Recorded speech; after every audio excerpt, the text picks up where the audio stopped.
राधे राधे, जय श्री कृष्णा। मैं सीमा सिंह बड़ों को चरण स्पर्श, छोटों को प्यार और बराबर वालों को तहे दिल से नमस्कार करती हूँ।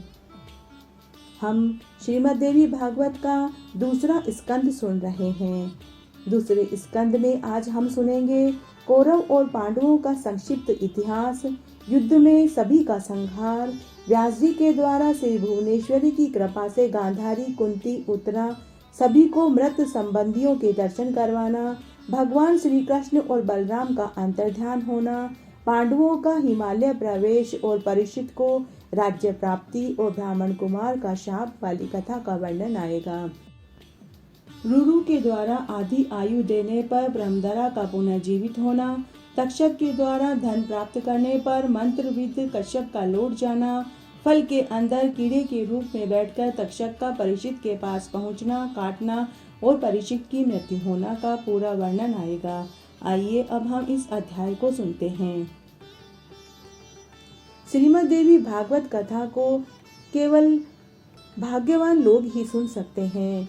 मुझे बड़ी प्रसन्नता हो रही है कि मैं आपको श्रीमद् देवी भागवत का महात्म्य सुना रही हूँ और उससे ज्यादा फल आपको मिलेगा कि आप मेरे सुनाए हुए इस अध्याय को सुनकर पुण्य लाभ कमा रहे हैं। जितना पुण्य मुझे मिलेगा उससे कई गुना पुण्य आपको प्राप्त होगा। आइए अब हम श्रीमद् देवी भागवत के दूसरे स्कंद का आगे का महात्म्य सुनते हैं। सूत जी कहते हैं कि द्रौपदी पांचों पांडवों की भारिया हुई। उन पांचों पांडवों से द्रौपदी के 5 पुत्र हुए। सभी बालक बड़े ही सुंदर थे। सुभद्रा का अर्जुन से विवाह हुआ। सुभद्रा भगवान श्री कृष्ण की बहन थी।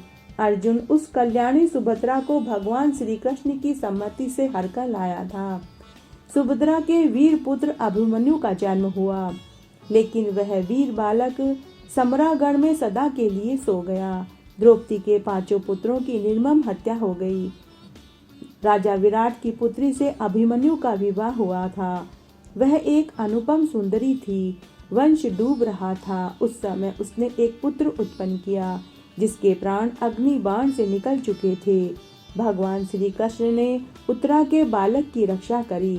अश्वत्थामा के अग्नि बाण से वह शिशु जल रहा था। भगवान ने अपनी अद्भुत शक्ति से उसे बचाया। वंश के समाप्त होने पर उस पुत्र की उत्पत्ति हुई। वह श्रेष्ठ बालक पृथ्वी पर परीक्षित के नाम से विख्यात हुआ। पुत्रों के मर जाने पर धृतराष्ट्र को बहुत दुख हुआ। वे पांडवों के राज्य में कालक्षेप करने लगे। भीम के वागबाण से धृतराष्ट्र का मन सदा के लिए संतप्त रहता था। गांधारी भी पुत्र शोक में व्याकुल रहती थी और जीवन बिता रही थी।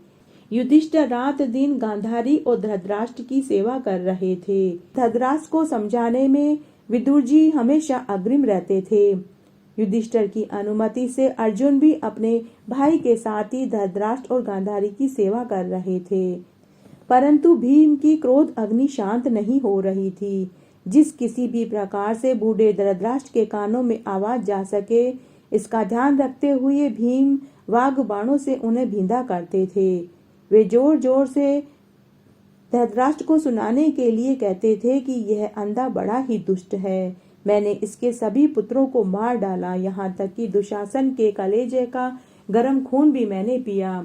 अब इस निर्लज अंधे को मेरे दिए हुए पिंड की आशा रह गई है।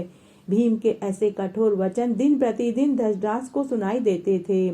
तब अर्जुन धृतराष्ट्र को आश्वासन देते थे कि भीम प्रचंड मूर्ख है, आप उनकी बातों पर ध्यान मत दीजिए। धृतराष्ट्र ने इस तरह 18 वर्षों तक कष्ट में जीवन व्यतीत किया। फिर वन जाने के लिए अर्जुन से कहा। साथ ही महाराज धृतराष्ट्र ने युधिष्ठिर से धन मांगा और कहा कि हे पुत्र, मैं अपने मरे हुए पुत्रों के लिए पिंडदान करना चाहता हूँ। यद्यपि भीम ने सब व्यक्तियों के श्राद्ध कर दिए हैं, यदि तुम मुझे धन दे दो तो मैं अपने पुत्रों की और्ध्वदेही क्रिया करके दिव्य फल देने वाली तपस्या करने के लिए वन में चला जाऊंगा।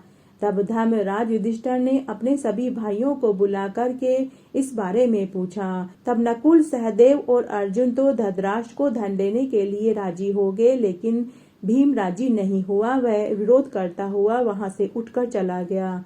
तब युधिष्ठिर ने धृतराष्ट्र को प्रचुर धन दिया। तब धृतराष्ट्र ने वन में जाकर अपने पुत्रों की ओर दैहिक क्रिया करी और ब्राह्मणों को बहुत सा धन दिया। उसके पश्चात धृतराष्ट्र गांधारी के साथ वन में जाने लगा। तब उनके साथ कुंती और विदुर भी जाने लगे। तब युधिष्ठिर ने अपनी माता कुंती को जाने से रोका, लेकिन उनकी माता नहीं मानी। तब युधिष्ठिर के साथ नकुल, सहदेव, अर्जुन, धृतराष्ट्र, गांधारी, विदुर और कुंती को गंगा के तट पर छोड़कर वापस आ गए। तब वे सभी वहीं सुंदर आश्रम बना करके रहने लगे, मन और इंद्रियों को वश में करके तपस्या करने लगे। इस तरह 6 वर्ष व्यतीत हो गए। तब एक दिन युधिष्ठिर ने अपने भाइयों से कहा कि मैंने स्वप्न में माता कुंती को देखा। मैंने देखा कि माता का शरीर बहुत दुर्बल हो गया है। मेरे मन में माताओं और पिताओं के दर्शन करने की इच्छा है। यदि तुम्हें मेरी बात जचती है तो तुम सभी मेरे साथ चलो। तब युधिष्ठिर की बात सुनकर सभी भाई, सुभद्रा, द्रौपदी, विराट कुमारी उत्तरा, सभी उनके साथ चल पड़े। बूढ़े माता पिता को देखने की सबकी इच्छा थी। वहां पहुंचने के बाद युधिष्ठिर को विदुर जी कहीं दिखाई नहीं दिए। तब युधिष्ठिर ने धृतराष्ट्र से पूछा कि महाराज विदुर जी कहाँ हैं? तब धृतराष्ट्र ने कहा कि वह गंगा के तट पे बैठकर कठोर तपस्या कर रहा है। दूसरे दिन महाराज युधिष्ठिर गंगा के किनारे गए। उन्होंने देखा कि विदुर जी एकांत में बैठकर तपस्या कर रहे थे। उनका शरीर बिल्कुल क्षीण हो चुका था। उन्हें देखकर राजा युधिष्ठिर ने कहा कि मैं युधिष्ठिर आपके श्री चरणों में मस्तक झुकाता हूँ। लेकिन उनकी आवाज विदुर के कानों तक नहीं पड़ी। जैसे ही युधिष्ठिर ने विदुर जी के हाथ लगाया, वैसे ही उन्होंने अपने प्राण त्याग दिए। तब वे उनकी अंतिम क्रिया करने लगे। तभी वहां आकाशवाणी हुई और कहा, आकाशवाणी ने कहा कि हे राजन, विदुर परम त्यागी पुरुष थे, इनका दाह करना उचित नहीं है। तुम इच्छा अनुसार यहाँ से चले जाओ। आकाशवाणी सुनकर सभी भाइयों ने गंगा में पवित्र स्नान किया और धृतराष्ट्र को आकर पूरी बात बताई। तभी वहां आश्रम में सत्यवती नंदन व्यास जी नारद जी के साथ आ गए। तब कुंती ने व्यास जी से कहा कि हे देपायमान, मैंने अपने पुत्र कर्ण को जन्म के समय ही देखा था। हे तपोधन, मेरा मन बहुत दुखी है। मैं एक बार कर्ण को देखना चाहती हूँ। तब गांधारी ने व्यास जी से कहा कि हे मुनिवर, मेरे सभी पुत्र सम्रागण में मारे गए। मैं एक आंख भी उन्हें देख न सकी। हे मुनिवर, मैं भी अपने पुत्र को देखना चाहती हूँ। तब सुभद्रा बोली, हे मुनिवर, अभिमन्यु महान पराक्रमी वीर था।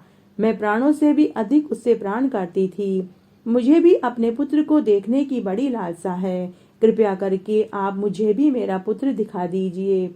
सूत जी कहते हैं कि इस प्रकार वचन सुनकर सत्यवती नंदन व्यास जी ने प्राणायाम करके सनातनी भगवती जगदम्बिका का ध्यान किया।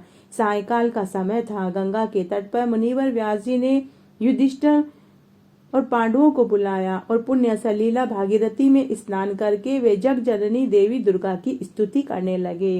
हे माता, ये प्राणी अपने मृत व्यक्तियों को पुनः देखने की इच्छा रखते हैं। मुझमें ऐसा सामर्थ्य कहाँ? अतः तुम इनके स्वर्गवासी परिजनों को एक बार दिखाने की कृपा करो। सूती जी कहते हैं कि इस प्रकार व्यास जी के विनय करने पर भगवती भुवनेश्वरी ने उन दिवंगत सभी नरेशों को बुलाकर सामने उपस्थित कर दिया। उन्हें देखकर कुंती, गांधारी, सुभद्रा, उत्तरा सभी पांडवों के मुंह में पड़ गए। सभी उनके मुंह में पड़ गए। व्यास जी अमित तेजस्वी पुरुष हैं। उन्होंने इंद्रजाल के समान यह घटना उपस्थित करके भगवती महामाया का ध्यान किया। तत्पश्चात उन स्वर्गवासी वीरों के पुनः लौट जाने की व्यवस्था कर दी। यह देखकर सभी पांडव मुनिगण रास्ते भर व्यास जी की प्रशंसा करते रहे और हस्तिनापुर चले गए। सूत जी कहते हैं कि इसके बाद तीसरे दिन उस वन में अनायास आग लग गई, जिसपे धृतराष्ट्र, गांधारी और कुंती जलकर भस्म हो गए। उस समय संजय राजा धृतराष्ट्र को छोड़कर तीर्थ यात्रा करने गया हुआ था। नारद जी के द्वारा यह समाचार सुनकर युधिष्ठिर को बड़ा दुख हुआ। कौरवों का संहार हो जाने के 36 वर्ष बाद यादवों का भी संहार हो गया। ब्राह्मण के शाप से वे प्रभास क्षेत्र में जाकर मर मिटे। उन्होंने आपस में ही लड़ाई कर ली। भगवान कृष्ण और बलराम के सामने ही वे सभी काल के गास में चले गए। बलराम ने भी शरीर त्याग दिया और भगवान श्री कृष्ण बहेलिये के बाण के व्याज से अंतर्ध्यान हो गए। श्री भगवान साक्षात हरि हैं। भगवान श्री कृष्ण के अंतर्ध्यान हो जाने की अप्रिय बात सुनकर वसुदेव जी ने भगवती भुवनेश्वरी का ध्यान किया और प्राणेंद्रियों को पवित्र करके वे भी सदा के लिए शांत हो गए। वहां तत्पश्चात महान दुखी होकर अर्जुन प्रभास क्षेत्र में चले गए। वहां जितने मृत व्यक्ति थे उनका सबका अंतिम संस्कार किया। उसके बाद समुद्र ने भगवान श्री कृष्ण की उस पुरी को भी डुबो दिया। अर्जुन सब लोगों को लेकर वहां से जा चुके थे। मार्ग में चोरों और अहीरों ने उनका वैभव छीन लिया। उस समय अर्जुन का सारा प्रभाव प्रस्थान कर चुका था। इसके बाद इंद्रप्रस्थ पुरी में पहुंचकर अर्जुन ने अनिरुद्ध कुमार व्रजनाभ को वहां का राजा बनाया और व्यास जी के सामने अपनी वेदना प्रकट करी। तब उन मुनि ने अर्जुन को आश्वासन दिया कि हे महामते, जब भगवान वापस धरातल पर पधारेंगे तब तुम भी उनके साथ आ जाओगे। उस समय तुम्हारा प्रचंड तेज पुनः प्रदीप्त हो उठेगा। व्यास जी के ऐसे सुहावने वचन सुनकर अर्जुन वापस हस्तिनापुर चले गए। उन्होंने महान खेद प्रकट करते हुए पूरी बातें युधिष्ठिर को बताई। भगवान श्री कृष्ण के अंतर्ध्यान होने और यादवों का संहार सुनकर युधिष्ठिर भी हिमालय जाने का विचार करने लगे। उन्होंने उत्तरानंदन महाराज परीक्षित को राज्य का उत्तराधिकार सौंपा। उस समय परीक्षित 36 वर्ष के हो चुके थे। महाराज युधिष्ठिर ने द्रौपदी और भाइयों को साथ लेकर हिमालय की यात्रा करी। हस्तिनापुर में रहकर 36 वर्ष तक राज्य करने के पश्चात उन 6 व्यक्तियों ने हिमालय में जाकर अपना शरीर त्याग दिया। परीक्षित भी बड़े धार्मिक पुरुष थे। उन्होंने 60 वर्षों तक सावधानी पूर्वक प्रजा का पालन पोषण किया। इसके बाद एक दिन महाराज परीक्षित शिकार खेलने के विचार से वन में चले गए। एक मृग को खोजते हुए उत्तरानंदन महाराज परीक्षित जी थक गए।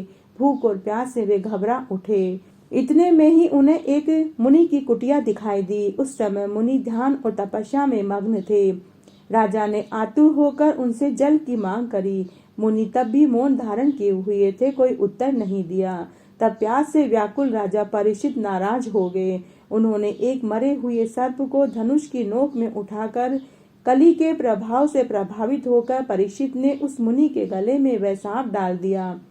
तब भी वे मुनि मौन ही रहे, उनकी समाधि भंग नहीं हुई। राजा परीक्षित वापस अपने महल में आ गए। उन मुनि का गविजात नामक एक महान तेजस्वी तपोनिष्ठ पुत्र था। उसमें अपरिमित शक्ति थी। पास ही जंगल में वह खेल रहा था।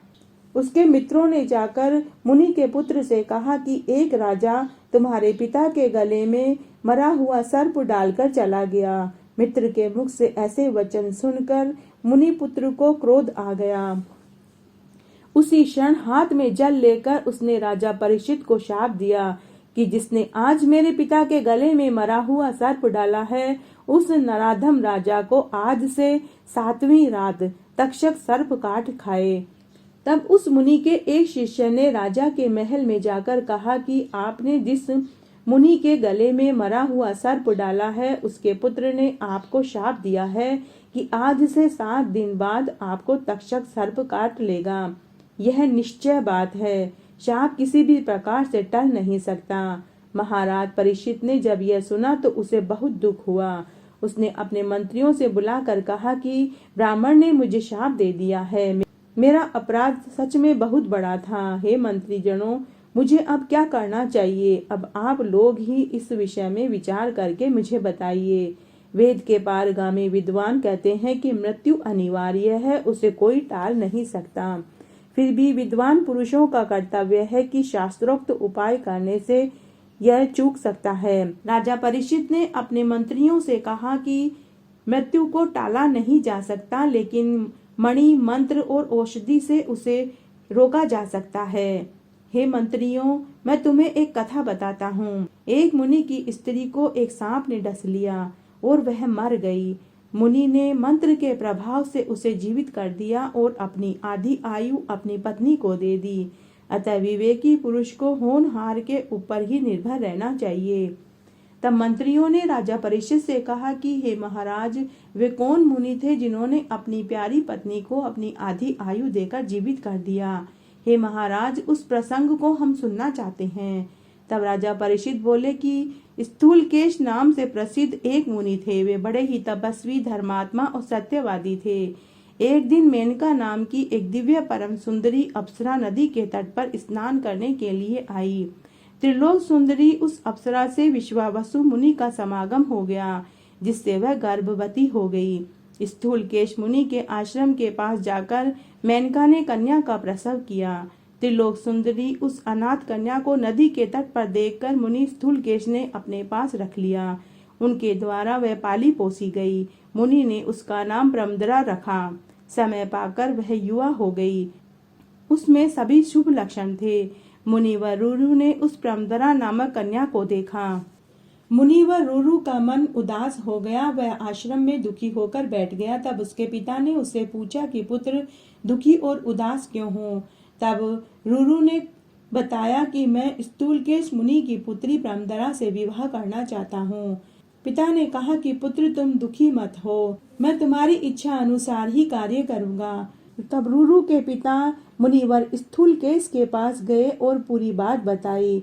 मुनिवर स्थूलकेश रुरु के साथ अपनी पुत्री का विवाह करने के लिए तैयार हो गए।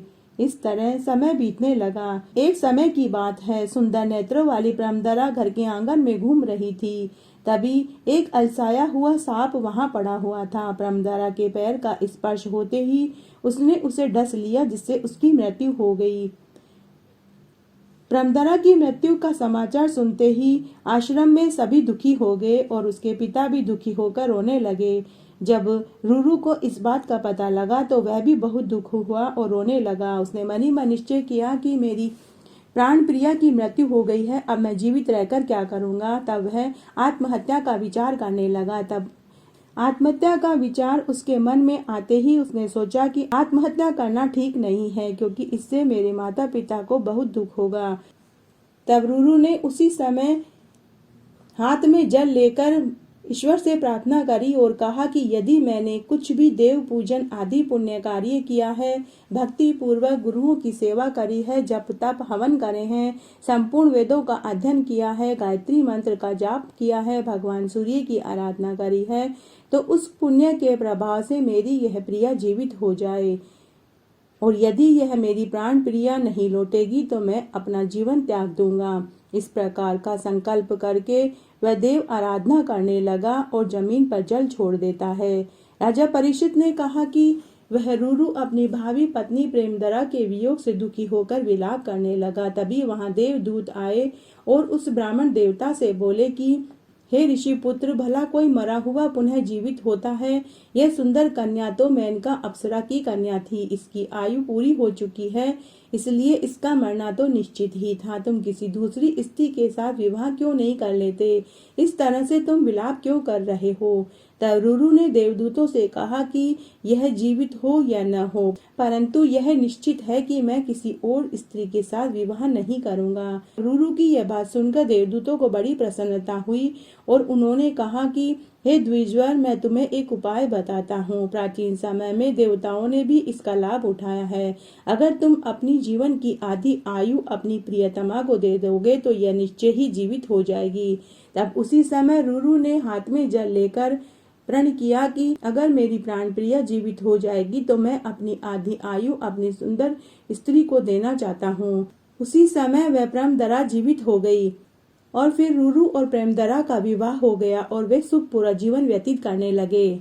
इस प्रकार राजा परीक्षित ने रुरु और प्रेमदरा वाला सत्य इतिहास अपने मंत्रियों को कह सुनाया। उसके बाद राजा परीक्षित ने राज्य का भार सेवकों को सौंप दिया और स्वयं 7वीं मंजिल के ऊपर अपने मंत्रियों के साथ बैठ गया और सभी मंत्री उनकी रक्षा करने लगे। सभी मंत्रियों के साथ ऊपर भवन में जाकर रहने लगा। रक्षा करने के लिए सभी मंत्री मौजूद थे। मणि मंत्र जानने वालों को नियुक्त कर दिया।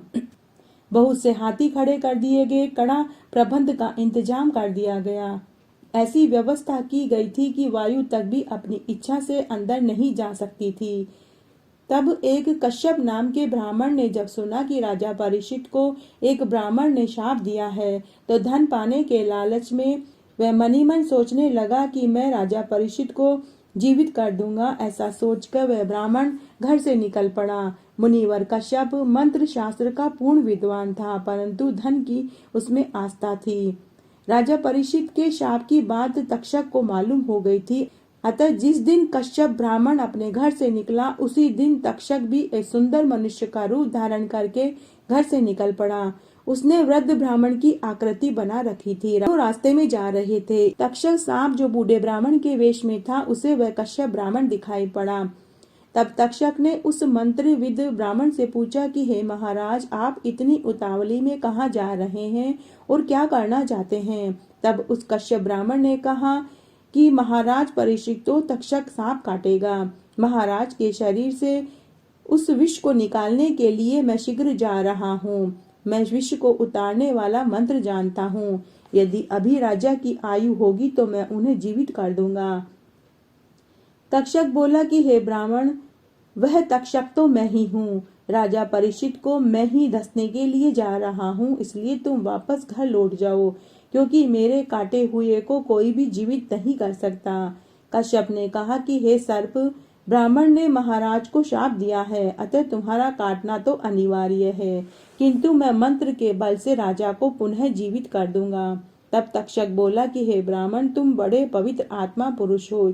यदि तुम मेरे काटे हुए महाराज परीक्षित को जीवित कर दो, तो पहले अपना मंत्र बल मुझे दिखाने की कृपा करो।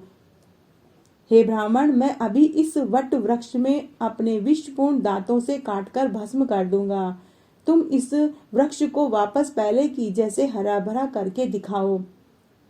तब तक्षक ने उसी समय वृक्ष को काटा, जिससे वह वृक्ष जलकर राख हो गया। तब कश्यप ने कहा कि मैं अब इस वृक्ष को वापस हरा भरा अपनी मंत्र विद्या से कर दूंगा। तब उस कश्यप ब्राह्मण ने उस वृक्ष को पहले की जैसे मंत्र विद्या से हरा भरा कर दिया। यह देखकर तक्षक को बड़ा आश्चर्य हुआ। उसने कश्यप ब्राह्मण से पूछा कि अरे ब्राह्मण, तुम इतना परिश्रम क्यों करते हो? तुम्हें जो अभिलषित वस्तु चाहिए वह बताओ, मैं तुम्हें देने के लिए तैयार हूँ। तब कश्यप ब्राह्मण ने कहा कि हे सर्पराज, मुझे धन की आवश्यकता है।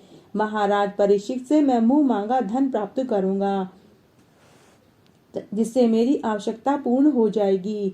तक्षक बोला, हे द्विजवर, तुम्हें राजा से जितना धन पाने की इच्छा हो वो मुझसे ले लो, मैं तुम्हें अभी दे देता हूँ। उसे लेकर तुम अपने घर वापस चले जाओ। तब तक्षक की बात सुनकर कश्यप ब्राह्मण ने सोचा कि यदि मैं धन लेकर घर वापस चला जाता हूँ तो लोक में मेरी निंदा होगी। लोग क्या कहेंगे? मेरा यश सारा खत्म हो जाएगा। ऐसे धन को धिक्कार है।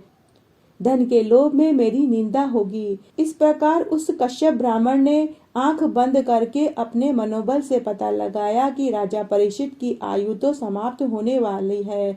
अगर तक्षक सांप इसे काट लेगा और मैं उन्हें पुनर्जीवित भी कर दूंगा, तभी भी उनकी मृत्यु तो निश्चित है। ऐसा सोचकर कश्यप ब्राह्मण तक्षक सर्प से धन लेकर वापस अपने घर लौट आया। कश्यप को घर लौटाकर 7वें दिन राजा परीक्षित का प्राण हरने के लिए तक्षक बड़ी उतावली से हस्तिनापुर की ओर चल दिया। नगर के अंतिम सीमा में ऊंचे महल पर राजा परीक्षित बैठे थे। बड़ी सावधानी के साथ मणि, मंत्र और औषधि से उनकी रक्षा की जा रही थी। तब तक्षक सर्प चिंता में पड़ गया कि मैं किस तरह से राजा परीक्षित को डसने के लिए इतने ऊपर महल में जाऊं। तब तक्षक सर्प ने अपने सभी सर्पों को राजा के पास फल लेकर भेजा और उन फलों में एक फल के अंदर खुद तक्षक सांप जाकर के बैठ गया। तब सभी सर्पों ने तपस्वियों का वेश धारण करके महल में पहुंच गए। पहरेदारों ने उन्हें अंदर जाने से रोका। तब सभी सर्प जो तपस्वी के वेश में थे, उन्होंने पहरेदारों से कहा कि हम लोग महाराज का दर्शन करने के लिए तपोवन से आए हैं।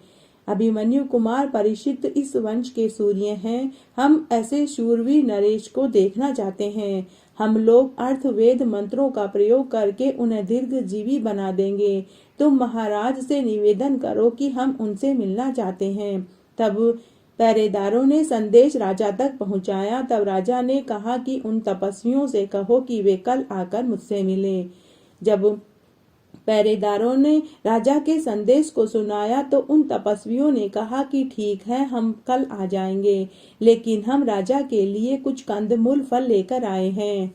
ये कंदमूल फल राजा तक पहुंचा दो। तब पहरेदारों ने वापस राजा के पास ये संदेश पहुंचाया। तब राजा ने कहा कि ठीक है, कंदमूल फल ले लो और उनको जाने दो। तब पहरेदारों ने कंदमूल फल राजा तक पहुंचाए। राजा परीक्षित ने फलों को हाथ में लेकर मंत्रियों से कहा कि हे मंत्रीगणों, आज आप लोग भी ये फल खाइए। ब्राह्मण का दिया हुआ ये फल बड़ा ही उत्तम दिखाई देता है। तब सभी फल मंत्रियों को देने के बाद एक फल स्वयं राजा ने हाथ में लिया और उसे चाकू से चीरा। राजा ने उस फल को जैसे ही चीरा तो उसमें से एक छोटा सा कीड़ा निकला, जिसकी आंखें काली और शरीर लाल था।